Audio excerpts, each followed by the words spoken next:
Ce mardi 4 avril matin, Apolline de Malherbe a reçu Alexis Corbière dans son interview politique face à face diffusée sur BFM TV et RMC, durant laquelle elle a remis quelque peu en place son invité. Sur le plateau de son émission, le vice-président du groupe LFI nu par l'Assemblée nationale a évoqué la réforme des retraites du gouvernement, rejetée par de nombreux Français et par l'opposition. L'époux de Raquel Garrido a notamment profité de l'occasion pour tacler Emmanuel Macron et ses équipes, qui ont eu recours à l'article 49. 3 de la Constitution pour tenter de décaler l'âge légal de fin de carrière à 64 ans. Alors que la journaliste a évoqué l'invitation de LFI à Matignon, auprès de la première ministre, qu'il refuse d'honorer, Alexis Corbière a déclaré « Quelle est la grande question qui est posée à Madame Borne ? Si est-il un projet de loi sur les retraites à 64 ans, dans lequel un pays lui dit non unanimement ?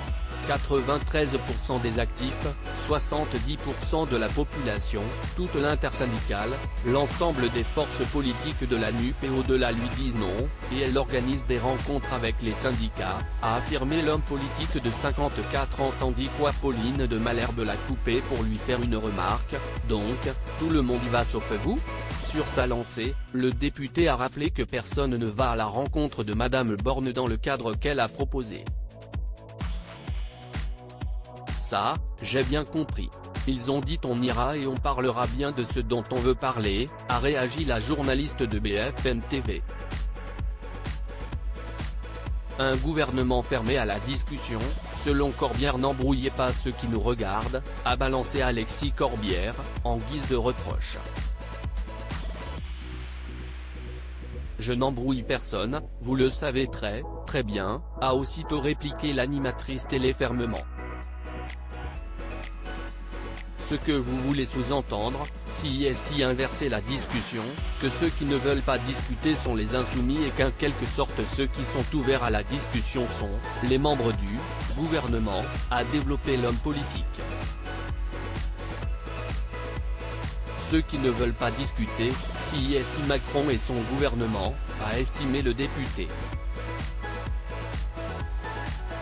Pas de quoi convaincre Apolline de Malherbe, qui lui a fait remarquer qu'il manque une occasion de parler avec la première ministre de ce qui ne va pas. Je vois la distinction avec vos partenaires, qui, eux, ont quand même décidé, à un moment ou à un autre, d'échanger avec le gouvernement.